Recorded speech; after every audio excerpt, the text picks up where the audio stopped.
Yo soy Daniel Montero, soy el curador de la exposición y luego se torna resquicio de Luis Felipe Ortega. Soy investigador del Instituto de Investigaciones Estéticas. Yo soy Luis Felipe Ortega y soy el artista de esta muestra. Y bueno, vamos a platicar un poquito del proyecto y de las piezas y de un poco de estos momentos y de la relación del arte con este tiempo, con este presente, y pues vamos a ir desglosando puntos. Bueno, la exposición gira en torno a varios problemas, particularmente una serie de tensiones presentes en la obra de Luis Felipe, como la relación entre el espacio y el tiempo, entre los materiales, la bidimensionalidad, la tridimensionalidad, todo básicamente articulado en función de la noción de horizonte y, por supuesto, tiempo, espacio, cuerpo y experiencia, que es un poco más o menos lo que se pretendía en el planteamiento curatorial. Bueno, la muestra reúne varios momentos de mi trabajo, sobre todo de los últimos 15, 18 años más o menos, y evidentemente es una suma de preguntas, de preocupaciones muy puntuales, formales, conceptuales, de lugares, de espacios, de tiempos.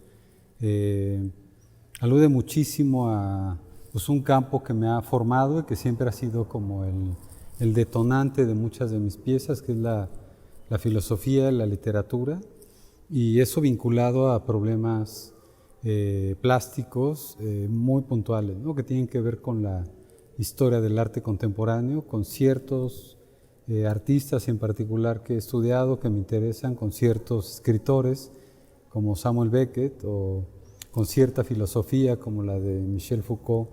Entonces, bueno, es un tejido, es una relación digamos, como de muchos encuentros, y eso, digamos, eso emplazado en un lugar específico, es emplazado en preguntas específicas, en momentos específicos, en materiales y en lenguajes específicos, ¿no? Es como entrar a un espacio, estar ahí, abordarlo, si no agotarlo, sí, digamos, ir como lo más profundamente posible y luego salir hacia otro lado para dejar eso listo para que el visitante pueda entrar, ¿no?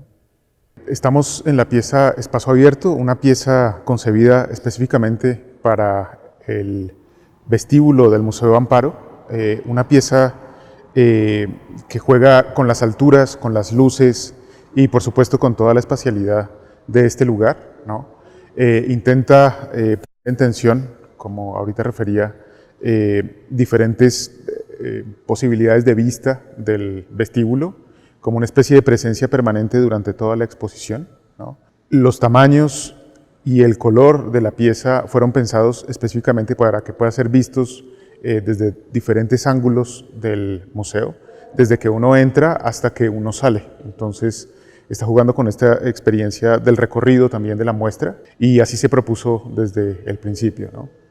Yo creo que hay un aspecto como muy importante de esta pieza, y sin duda creo que es como el statement de toda la exposición. Creo que tiene que ver con la pregunta de, pues, ¿qué pasa cuando la obra no te deja ver, ¿no? O sea, el arte parece que está hecho para tener una relación inmediata con la mirada y desde ahí empezar a jugar con narrativas. Y yo en este caso quería hacer una pieza que inmediatamente posicionara al visitante en relación, obviamente, a la escultura, a un plano de gran formato, y por otro lado, inmediatamente, como a partir de ahí, activar su cuerpo, ¿no? Empezar a rodearla, empezar a ver cuál es el vínculo con la arquitectura, una arquitectura muy particular, contemporánea de Enrique Norten, transparente, geométrica. Entonces, bueno, la geometría de la pieza intenta también como inmiscuirse en este planteamiento arquitectónico, pero sobre todo en la multiplicidad de puntos de vista que tiene el espectador. Esto es un asunto muy serio en mi trabajo, porque las obras están hechas, pensadas para recorridos específicos, pero también, digamos, múltiples relaciones físicas, corporales, espaciales, de escala y evidentemente de puntos de vista, ¿no? Aquí uno puede estar a ras de piso y comenzar ese recorrido hacia arriba, ¿no? Eso es muy interesante, como una espiral que se va abriendo y dependerá de los intereses del visitante, ¿no? Subir, bajar, incorporarse a distintas, también como aristas de la pieza, ¿no? Esta pieza juega particularmente con la historia del arte, sobre todo con la historia del arte minimal, en donde pues se avanza un poco en la propuesta de artistas como Donald Judd o Robert Morris, en donde se pensaba siempre en una relación entre la arquitectura, el cuerpo y el tiempo de recorrido, ¿no? Esta pieza pone un poco en crisis ciertos planteamientos de esos artistas al aumentar el tamaño y al agregar cierto color, generando así como una especie de experiencia muy peculiar que al mismo tiempo que atrae, también rechaza, ¿no? Entonces eso hace que se marquen ciertos tiempos y ciertos recorridos en función de la experiencia de cada quien. Entonces esto que señalaba Luis es fundamental, ¿no? Como esta actualización de ciertas propuestas de la historia del arte en función de la observación, pero también de estas distancias que pueden plantear obras como esta. Bueno, estamos en una pieza cuyo título es Espacio Cerrado. Se construyó específicamente para este espacio del museo, así como la pieza que acabamos de ver del vestíbulo, ¿no? Consiste en esta especie de volumen que sale desprendido del techo del museo, ¿no?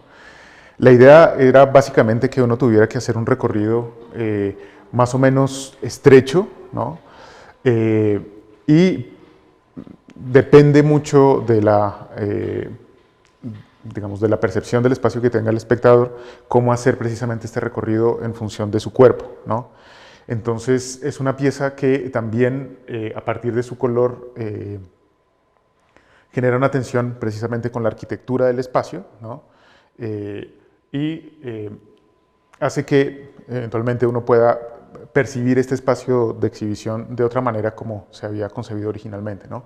En ese sentido, pues es una pieza que no es solamente una escultura. Yo pienso esta pieza también como una intervención arquitectónica, claramente, ¿no?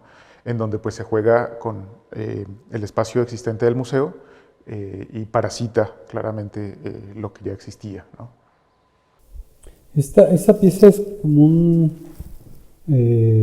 digamos, como el lado B de lo que está planteado en el vestíbulo. De hecho, los títulos aluden a esto, ¿no? Espacio abierto, espacio cerrado.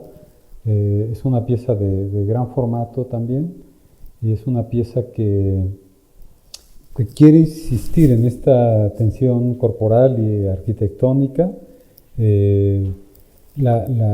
Está planteada para que nunca se pueda ver completa, entonces igual hay que buscar distintos puntos de vista, hay que moverse, hay que transitarla, hay que agacharse, hay que ir a buscar también como la tensión con los arcos, ¿no? A mí es un gran descubrimiento aquí en esta sala, donde un espacio absolutamente limpio en términos de museografía tiene estas huellas que tienen todas las salas, que es la techumbre, ¿no?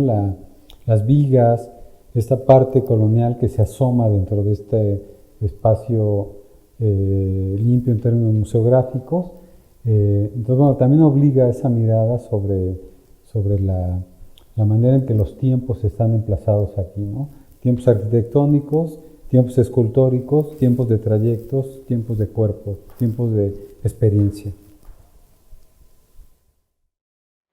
Y bueno, aquí estamos en una sala que contiene diferentes proyectos de Luis Felipe, algunos de reciente creación y otros que no se habían mostrado antes en otros espacios de exhibición, ¿no?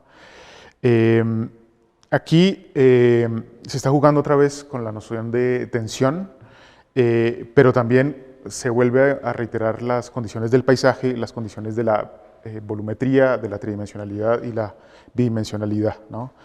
Y como Luis Felipe ha insistido bastante, aquí también los títulos de las piezas que se muestran son fundamentales, ¿no? Cada uno de los títulos de las piezas aluden a un referente importante en el trabajo de Luis. Y lo que queríamos hacer a partir como de esta selección en esta en esta sala era precisamente pues, generar como esta especie de sobreposición de información, ¿no? Entonces tenemos piezas bidimensionales, tenemos piezas tridimensionales y a su vez las piezas bidimensionales tienen información encima, etcétera, ¿no? Y también hay una serie de referencias también temporales, porque muchas de las obras parten de experiencias previas que ha tenido Luis, de imágenes que él ha tomado de algunas, para otras obras, para otras presentaciones, ¿no? Y aquí se toman algunas de estas imágenes, ¿no? Para hacer las piezas bidimensionales que están a mi espalda y que están aquí en la otra pared, ¿no? Estas piezas también, a su manera, pues tienen tiempos contenidos, ¿no? Las piezas están hechas con impresión, es una impresión fotográfica en algodón, y eso genera, digamos, una especie de carácter pictórico de la foto, como Luis ha insistido varias veces, pero también se intervienen con acrílico encima. Cada una de estas líneas de acrílico es hecha a mano, con muchísimo cuidado. Entonces, requieren mucho tiempo en hacerse cada una de estas imágenes, porque pues, si se llega a pasar o se llega a dañar la línea, pues toca repetir todo el trabajo, ¿no? Entonces es un trabajo de mucha paciencia y de mucha dedicación en cada una de estas imágenes, ¿no? Además, pues el contraste entre el acrílico y la foto, ¿no? Se puede ver si uno se fija con muchísimo cuidado, ¿no? Y eso, pues, evidentemente genera esta tensión entre la impresión y el trabajo manual. Entonces, que también son dos procesos completamente diferentes en los procesos artísticos, ¿no? Que están sobrepuestos uno con el otro, ¿no? Aquí tenemos una pieza que también es un pequeño gesto de apropiación que hace Luis con estas referencias de la historia del arte y de la filosofía, en una reinterpretación que él hace de un cuadro que ya existe y el libro de Michel Foucault, que es importante para Luis desde su formación. Y aquí pues también tenemos este polín completamente cubierto de grafito, ¿no? Con esta plomada que señala precisamente estas dos piedras, una sobre otra, ¿no? El gesto de la piedra lo vamos a ver un poco más adelante en otras salas del museo, ¿no? En donde pues aquí lo importante es la tensión entre materiales, gestos y por supuesto objetos encontrados, ¿no? Esto también es importante.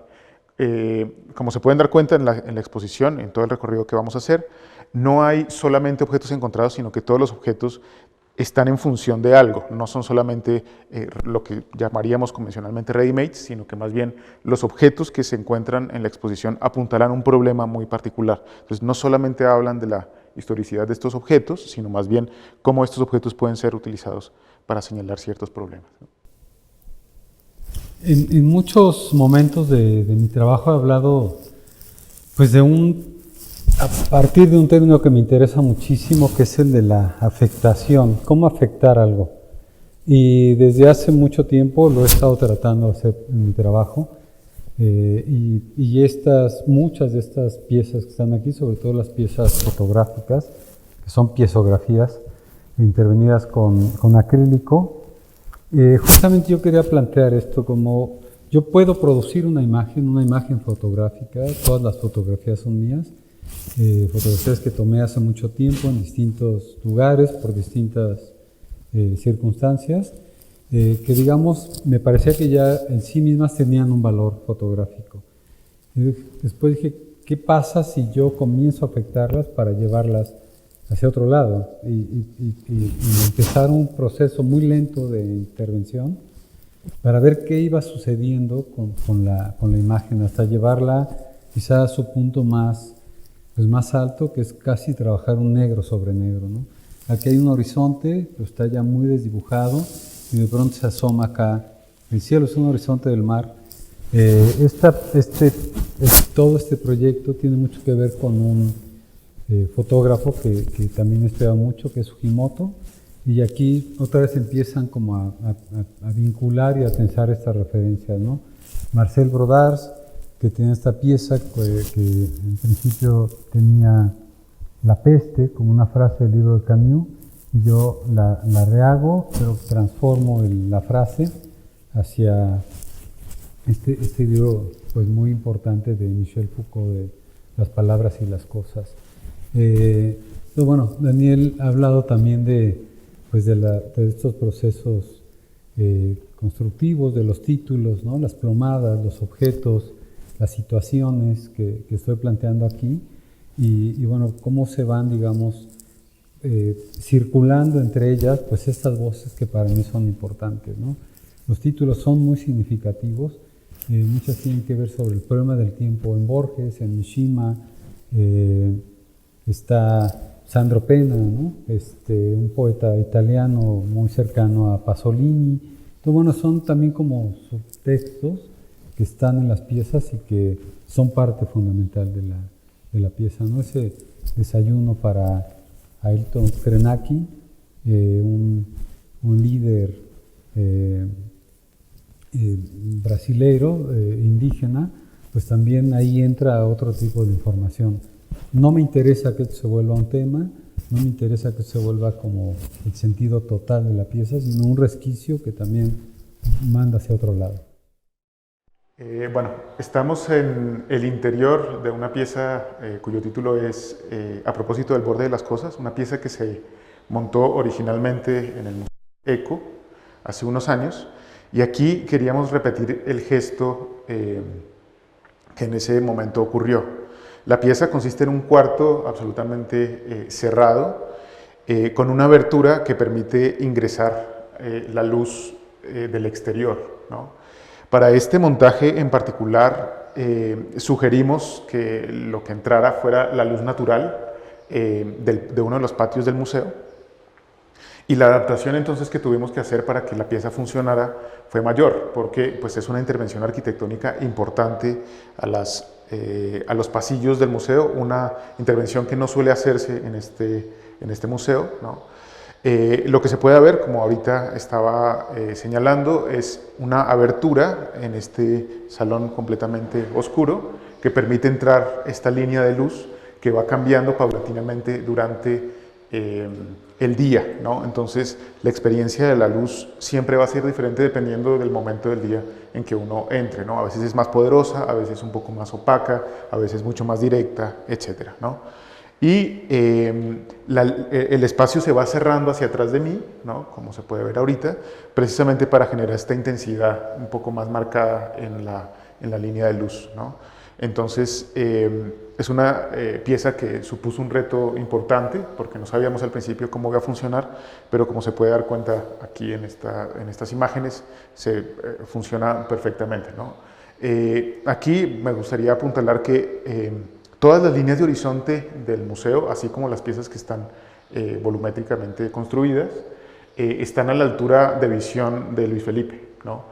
Entonces es como una especie de antropomorfización de la mirada en los horizontes, ¿no? Entonces todo está como a la misma altura y eso genera como también una homogeneidad en la museografía.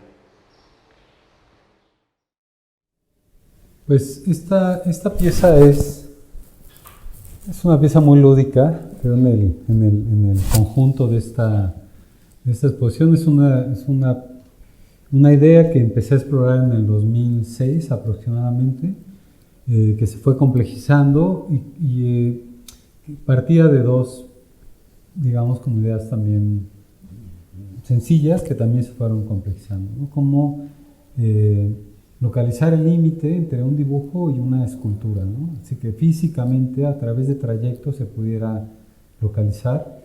Entonces, bueno, la pieza está hecha con varillas de metal, que tienen una pintura negra, y se va dibujando en el espacio. Entonces, a partir también como de los puntos de vista que se van localizando, empezar a resolver y luego empezar a saturar, luego empezar a hacer recorridos, hasta que ese recorrido empieza a parasitar la arquitectura también hacia, digamos, en sus distintas, digamos, como extensiones, ¿no?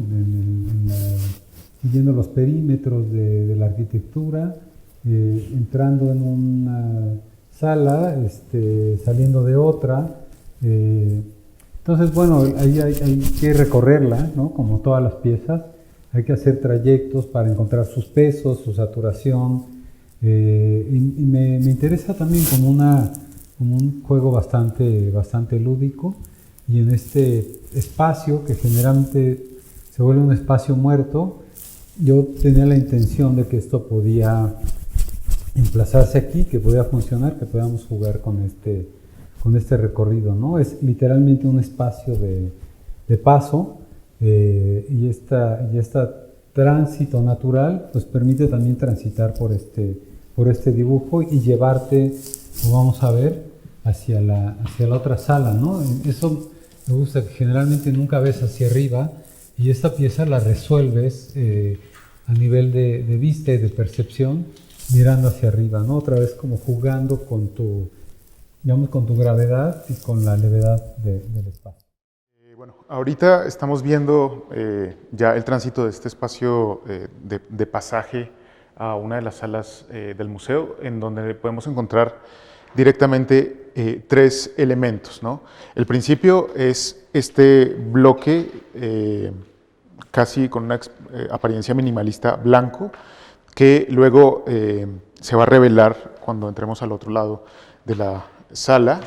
Tenemos este video que se está viendo ahí al fondo, que tiene que ver con esta especie de ejercicio de tajar un lápiz permanentemente, nunca se ve exactamente qué es lo que está pasando, y es un ejercicio repetitivo de siempre la misma acción, ¿no? Y nos encontramos también con estos dos elementos que son dos horizontes hechos también por saturación, en esta oportunidad hechos a partir de plumilla, en un formato muy tradicional de aplicar ese material en el papel, ¿no? Entonces, varias cosas. Lo primero que queríamos hacer en relación a este pequeño espacio que generamos con este objeto acá, es precisamente estas especies de trampas de espacios, ¿no? Entonces, cuando uno viene de este espacio acá, uno no alcanza a ver la totalidad de esta pieza, sino solamente cuando está ubicado en este sector, ¿no? Y la otra trampa es precisamente hacia ese video, ¿no? En donde pues, este elemento, al mismo tiempo que es una obra, hace parte, digamos, de los elementos tal vez arquitectónicos que queríamos incluir dentro de las mismas recorrido, ¿no? Aquí también se puede ver que la pieza que viene del corredor sube a la pared, como ahorita estaba diciendo Luis Felipe, haciendo cierta continuidad, ¿no? Y esta continuidad de estas líneas tridimensionales en función de estas líneas bidimensionales que funcionan aquí por saturación. La idea de la saturación espacial es fundamental, ¿no? En la pieza de las varillas funciona con una lógica obviamente tridimensional en función de cierta composición, y aquí la saturación, que es hecha con esta técnica tradicional de plumilla, requiere muchísimo tiempo para otra vez generar esta especie de ficción de espacio que se va diluyendo hacia arriba, ¿no? Entonces, tenemos un elemento arquitectónico museográfico, que sería, digamos, esta escultura, ¿no? Tenemos el video, tenemos las varillas que vienen del pasaje, y tenemos este elemento bidimensional, ¿no? Eso es entonces básicamente lo que vamos a encontrar en este espacio de ingreso a la sala, ¿no? En donde pues, lo que funcionan son diferentes temporalidades, ¿no? En función precisamente de las materialidades, que me parece que es fundamental señalar eso, ¿no? Cada material y cada medio que utiliza Luis Felipe en esta exposición lleva consigo cierta temporalidad específica, ¿no? Los tiempos están también entonces marcados por los materiales, y en ese sentido los materiales son fundamentales para poder entender la lógica de toda la exposición. Solamente quería señalar un aspecto aquí justo de este punto en el que estamos. Yo pienso que en general se puede hablar del arte como de las obras, de las decisiones que tomamos los artistas, de digamos, una búsqueda de ir orientando a los visitantes o a quien se acerca a las obras, pero también creo que hay un trabajo importante de desorientación. Creo que el arte también funciona para eso, ¿no? Como para irte orientando en ciertos aspectos y luego pasar a un momento donde no entiendes muy bien qué está pasando. Entonces también con Daniel hablamos mucho de esta posibilidad, ¿no? De que la entrada fuera irrumpiera una escultura que no te dejara saber qué estaba pasando, caminar hacia un lugar, pero luego tienes que regresar y ir buscando también como estos, pues como vínculos entre lenguajes, entre tiempos, entre técnicas y entre experiencias, ¿no? Creo que en ese sentido la desorientación es muy importante para llevarte también a esas búsquedas. Bueno, en esta sala se encuentra una de las piezas más importantes de la exposición, desde mi punto de vista, que es tal vez un parteaguas en la producción de Luis Felipe, que es La verdad se oculta en el fondo del túnel, que es precisamente la pieza que veíamos al entrar a la sala, pero no sabíamos bien exactamente cuál era su configuración hasta que nos encontramos en este punto, ¿no? La pieza apela a, otra vez, la tradición del arte minimal, ¿no? Con estos módulos o estos bloques absolutamente monolíticos, ¿no? Pero dándole una vuelta a esas ideas y es una pieza que uno puede entrar, ¿no?, a ella, ¿no? Cuando uno entra, pues tiene una experiencia tanto visual, porque se niega completamente la luz, pero también sonora, ¿no? En el piso hay fragmentos de vidrios que a medida que uno va caminando hacia el fondo van sonando y se van rompiendo, ¿no? Entonces se genera una experiencia muy angustiante. Hay personas que no alcanzan a llegar al fondo del pasillo, ¿no? Y se regresan casi inmediatamente cuando empiezan a escuchar los vidrios, ¿no? Es una experiencia muy, muy desorientadora.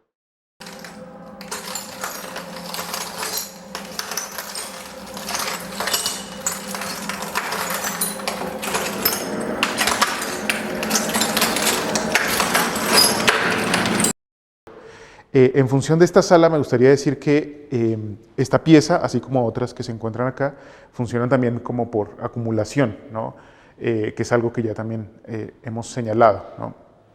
Acumulación de líneas, acumulación de experiencias, acumulación de tiempos, pero esta pieza en particular implica una participación, tal vez es una de las piezas que implica mucha más participación del espectador, porque en este caso uno puede decidir si entra o no, ¿no? Esto sí se queda un poco a la expectativa y a la decisión de cada una de las personas que visitan la exposición, ¿no? Y también pues tienen completamente libertad de decidir hasta dónde llegan, si quieren entrar completamente o si quieren llegar solamente hasta la mitad o solamente entran y ven solamente la superficie y ya no caminan sobre los vidrios, ¿no? Entonces, este tipo de decisiones fueron las que marcaron también mucho los recorridos de la exposición y las decisiones curatoriales de la muestra, ¿no? Hasta qué punto el espectador puede aproximarse, cómo puede entrar, cómo puede salir, cómo puede establecer sus propios recorridos, ¿no? Esta pieza en particular permite eso, ¿no? Además que es una pieza que genera cierta sorpresa, porque desde atrás no se alcanza a ver exactamente qué es lo que va a suceder, y luego uno hace como una especie de recorrido a la inversa, ya no solamente está viendo las piezas, sino como que regresa, pero ya por dentro de la obra, ¿no? Entonces, este recorrido es importante para nosotros. También genera, como ahorita estaba diciendo Luis Felipe, esta tensión espacial, porque divide la sala en dos, en estas sorpresas que también queríamos producir en los recorridos, ¿no? Casi, bueno, no casi, nunca me gusta hablar, digamos, como interpretar las piezas, pero sí me gustaría decir que en cada obra hay un trayecto, que está marcado por la manera en que están ejecutadas las piezas, y en otros, como esta pieza, La verdad habita en el fondo del túnel, literalmente apela a que haya un trayecto físico, que se despeja la mirada, porque no es un trayecto visual, sino que es un trayecto corporal. Como señaló Daniel, el visitante decidirá si lo hace o no, pero digamos está planteado así. Creo que en ese sentido la pregunta es hacia dónde camina el visitante. El visitante camina hacia un lugar donde no hay luz, es un lugar oscuro, no hay imágenes. En ese sentido me gusta creer que camina hacia sí mismo, que atreverse a entrar, experimentarlo es como atreverse a ir hacia uno mismo. Y por otro lado hay un giro muy importante hacia el final, que cuando uno va a salir del túnel, todo es pura luz, pues digamos como ahora sí la imagen de salir por un lugar que te deja ver con dónde vas a pisar. Este hueco me parece que es muy significativo en términos del arte contemporáneo. Creo que hay artistas que lo hicieron magistralmente, como Ciro Meirelles, que admiro mucho, y que también uno puede apelar a estos niveles, digamos, de abstracción, ¿no? Entre lo que está y lo que no está, y que lo que no está, pues en realidad está en uno, o puede estar en uno. Aquí me gustaría apuntar que en esta sala también se encuentra una referencia importante a las salas virtuales del museo en las cuales se encuentra otra pieza de Luis Felipe, ¿no? Que fue hecha expresamente para esta exposición, ¿no? Solamente aquí en la sala encontramos la descripción de la pieza y un código QR que, tomándose con el celular, nos remite precisamente a las salas virtuales del museo. Esa pieza no solamente hace juego con todo lo que está aquí, con la verdad que se encuentra aquí a mi espalda, sino también está hecha en función de experimentar ciertas espacialidades en momentos de angustia. La pieza se hizo durante el periodo de pandemia, ¿no? Y nos preguntábamos entonces cómo abordar el asunto sin tematizarlo, ¿no? Entonces, la pieza consiste en un par de bailarinas entrenadas específicamente para ello, ¿no? Que comienzan a interactuar en este espacio real, pero evidentemente el espectador lo ve en su celular, con una serie de objetos y apelando un poco al teatro del absurdo de Beckett, ¿no?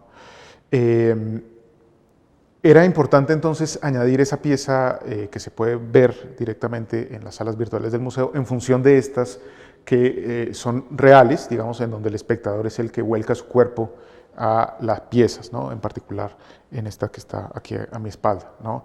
Entonces es un juego de cuerpos, el cuerpo del espectador, pero también los cuerpos de las bailarinas que se encuentran de nuevo en las salas virtuales del Museo Amparo. Aquí estamos en una de las salas que proyecta uno de los dos videos que están incluidos en la exposición, ¿no? Y ahorita para darle la palabra a Luis Felipe, uno de los videos que, digamos, reitera esta idea del paisaje a través de la idea de horizonte. Entonces, le doy la palabra a Luis para que hable puntualmente de la pieza. Sí. Mucho de lo que se podría hablar acá, pues tiene que ver evidentemente con el paisaje.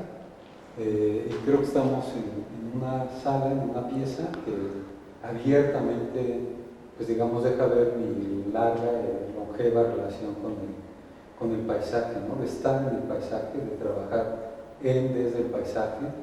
Y esta es una pieza que se filmó acá en México, en Sinaloa, que nunca había presentado en México, que además tuvimos la suerte de compartir el momento de la filmación con Daniel. Y luego vino un trabajo muy complejo, otra vez estos layers, que en este caso son sonoros. Hice toda una composición sonora. La imagen está, digamos, en términos de postproducción es muy mínimo lo que se hizo, pero sí en términos sonoros hay un trabajo complejo, minucioso, que tiene que ver con la composición y por otro lado con la apropiación de la voz de 6 o 7 escritores que me son muy significativos, y por primera vez podía apropiarme de estas voces, ahora que uno accede a estas cosas en internet, y a partir de ahí otra vez empezar a generar una especie de partitura literaria, una partitura de voces. Entonces lo que encontramos aquí ahora sí es una experiencia, digamos, de ambientación sonora, visual. Aquí, digamos, todo es pura visualidad, todo es pura sonoridad, ¿no? Entonces eso es un momento muy importante también de la exposición, como hacia afuera, digamos, ¿no? Como súper abierto, ahí está el horizonte. Quiero referir también que la pieza es una de las pocas que tiene sonido en toda la exposición, y eso genera, digamos, una particularidad porque el sonido de la obra invade las otras salas del museo, que están en silencio, ¿no? Y eso genera como cierto anticipo de curiosidad al respecto de dónde viene el sonido, ¿no? Y luego, cuando uno se está alejando, esta reiteración del sonido que queda como una reverberación, ¿no? Y ahí vuelve otra vez a aparecer el problema del tiempo, pero ya no en la experiencia del recorrido, etcétera, sino más bien en esta sonoridad, ¿no? Y me gusta también pensar en esta pieza como una especie de colapso del horizonte, ¿no?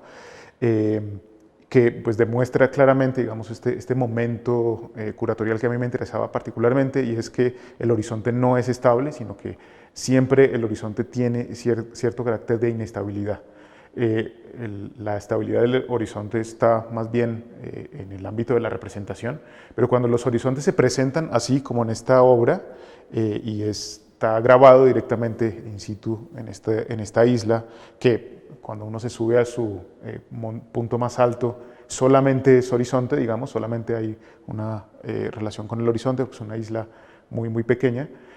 Cuando uno empieza a grabar y el monóculo de la cámara, digamos, capta el horizonte, se ve precisamente cómo el horizonte es inestable, se cae en unos lados, se vuelve a levantar en otros, ¿no? Y la filmación de 360 grados que hace Luis Felipe lo demuestra, ¿no? Entonces es una pieza que no solamente alude al horizonte, sino a su inestabilidad. Esta es la penúltima sala de la exhibición y es sin duda una de las salas más heterogéneas. Creo que muestra muchos de los procesos de los últimos 10 años aproximadamente. Tiene que ver con esta incidencia sobre otras piezas, como la obra que estamos viendo atrás, que es en principio una pieza de Peter Fitz y David Weiss, que son artistas que me interesan mucho, y es una intervención absolutamente geométrica, con color. Mi obra en poco color, y esta obra quería insistir también en el vínculo con ellos a partir de, digamos, de la doble exposición fotográfica y por otro lado de la geometría, ¿no? Cómo incidir en eso. Esa pieza también partió de un libro, generó otro libro, y luego, bueno, de ahí se empiezan a hacer una serie de, pues, digamos, de variaciones en esta sala, ¿no? Que tienen que ver específicamente con el dibujo, con un soporte, digamos, de mediano formato, geometría, línea, lápiz, acrílico. Una pieza que hicimos ex profeso para esta exhibición, que es una piedra que fui a buscar a Tecali, polvo de mármol, que es un material que he usado en distintos momentos, como este tapete. Sobre todo hay un objeto que está ahí abajo, digamos, secuestrado de alguna manera, que es un libro que para mí fue muy importante, y es de Greg Marcus, que es Rastros de Jardín, pues que tiene que ver con la historia de movimientos culturales del siglo XX, ¿no? El punk, obviamente el surrealismo y otras, el situacionismo, ¿no? Corrientes que me interesaron y me interesan mucho, y que ahora ese libro se quedó emplazado en este espacio, ¿no? No tengo acceso a él, tengo memoria de él, están mis apuntes, mis subrayados ahí. Y bueno, la última, digamos, de las últimas piezas que hice en mi estudio para esta muestra es este tríptico que me parece también muy representativo, ¿no? Hablando con Daniel, otra vez esta idea del horizonte. ¿Qué pasaba en la pandemia? De un horizonte desdibujado. Parece que esta pieza quería ir hacia allá, ¿no? Cuando ya la línea se desdibuja, cuando sabes dónde estás, pero no alcanzas a ver ese punto, donde se recarga la mirada sobre el horizonte. Son piezas también técnicamente muy complejas, son con polvo de mármol, con polvo de grafito, y luego lápiz, y un proceso digamos, como de pulido muy particular. Entonces, bueno, creo que deja ver todas estas experiencias también mucho más, digamos, corto, con un trabajo del cuerpo más, digamos, como contenido, ¿no? Porque el estudio, pues, demanda eso. Pero bueno, en ese sentido hay muchos, digamos, como niveles de aproximación al trabajo. A mí me gusta entender esta sala como una especie de amarre de las salas que vimos anteriormente. Los gestos de color que estaban en la sala extensa, en las piezas más grandes, a pesar de que esas piezas fueron creadas después, son apuntaladas precisamente por la intervención sobre las obras de Fischl y Weiss, ¿no? En donde acá la trama de color ya no está debajo del, no solamente debajo de la intervención de Luis Felipe, sino también encima, ¿no? Entonces, lo que allá era línea, aquí tiene que ver precisamente con estos extractos de color que se vuelven una especie de patrón sobre cada una de las fotos, ¿no? Y me parece muy interesante las piezas que Luis refería ahorita, como en esta especie como de replanteamiento de dibujo, en donde el horizonte ya no existe, sino más bien está jugando con esta figura geométrica circular, en donde más que el horizonte se ve como las tensiones casi, digamos, las relaciones entre los círculos y entre las líneas, y cómo son posibles a partir de estas saturaciones que ya hemos visto durante toda la exposición, ¿no? La pieza del mármol, ya hemos visto otras piedras en otras partes de la exposición, en otros gestos muy puntuales. Aquí la piedra crece y de repente comienza ya no solamente a ser señalada, sino a atrapar este otro objeto que Luis refería ahorita. Y pues aquí tenemos pues, las piezas de estas especies de neblinas, ¿no? En donde pues se difumina completamente el espacio, ¿no? Entonces se crea un espacio ya no por adición, sino más bien por difusión, ¿no? Pues bueno, vamos a dejar esta penúltima sala, este lugar más heterogéneo, y vamos a ver una pieza muy puntual, que es la pieza de cierre, digamos, de salida de la exhibición.